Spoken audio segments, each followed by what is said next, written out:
Assistir a Toma é aceitar entrar em um território onde as certezas narrativas se dissolvem lentamente, substituídas por sensações, hesitações e uma estranha familiaridade com aquilo que normalmente preferimos ignorar. E talvez seja por isso que o filme provoque um tipo de envolvimento mais físico do que racional, pois ele não se organiza como uma história que se explica, mas como uma experiência que se infiltra. E desde as primeiras imagens somos convidados a acompanhar um personagem que parece sempre à margem do próprio enquadramento, alguém que ocupa o espaço sem nunca dominá-lo, como se estivesse permanentemente pedindo licença para existir. E essa postura define não apenas Toma como indivíduo, mas o próprio filme como gesto artístico, já que a direção evita qualquer tipo de grandiloquência, optando por uma encenação contida, quase tímida, que observa mais do que afirma. E nessa observação paciente vai se construindo um retrato complexo da inadequação, não como tragédia espetacular, mas como condição cotidiana, algo que se manifesta em pequenos detalhes, em pausas excessivas, em respostas que chegam tarde demais, em olhares que não encontram reciprocidade. E há algo profundamente honesto nessa recusa ao drama explícito, pois a vida de muitas pessoas não se organiza em grandes acontecimentos, mas em uma sequência de micro-frustrações que se acumulam silenciosamente. E Toma entende isso com uma clareza desconcertante, explorando a repetição de gestos e situações como uma forma de revelar o desgaste interno do protagonista. E uma das escolhas mais interessantes do filme está na forma como o tempo é tratado, sem pressa, sem cortes abruptos que aliviam o desconforto, permitindo que as cenas respirem até o limite do incômodo. E esse ritmo desacelerado não é gratuito, ele força o espectador a permanecer junto de Toma, a compartilhar sua espera, sua dificuldade em avançar, e confesso que em determinados momentos senti a tentação de querer que algo acontecesse logo, que a narrativa se movesse. Mas ao resistir a esse impulso percebi que o filme estava justamente me colocando na posição do personagem, preso em um presente que se estende além do desejável. E essa identificação involuntária é uma das maiores conquistas da obra, pois ela não depende de empatia direta ou de identificação superficial, mas de uma experiência compartilhada de desconforto. E ao longo do filme a relação entre som e silêncio ganha uma dimensão quase filosófica, com a música surgindo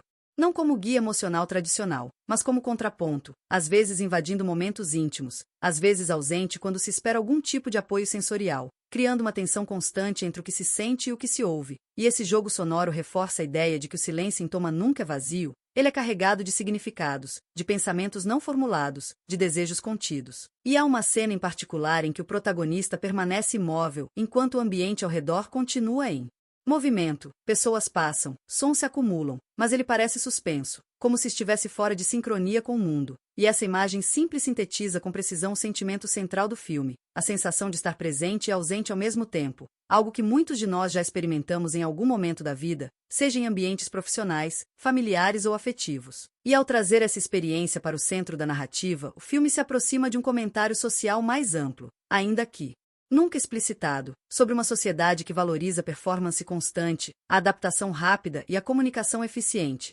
deixando pouco espaço para aqueles que funcionam em outro ritmo. E nesse sentido Toma pode ser visto como uma obra discretamente política, não por denunciar estruturas de poder de forma direta, mas por dar visibilidade a uma forma de existência que costuma ser invisibilizada. E ao comparar o filme com outras produções contemporâneas que abordam temas semelhantes, percebe-se como ele evita tanto o pessimismo absoluto quanto a redenção forçada. Não há aqui a ideia de que tudo vai melhorar se o personagem mudar ou se esforçar mais. Tampouco a visão fatalista de que ele está condenado ao isolamento eterno. O que existe é uma aceitação ambígua, uma constatação de que certas tensões fazem parte da vida e que aprender a conviver com elas pode ser o máximo de resolução possível. E essa maturidade narrativa é rara em um cenário audiovisual frequentemente obcecado por arcos de transformação claros e mensagens edificantes, e talvez por isso Toma permaneça ecoando após o término, não como uma lição, mas como uma pergunta aberta. E ao final do filme não senti que havia entendido completamente o personagem, mas senti que o havia acompanhado, e essa diferença fundamental,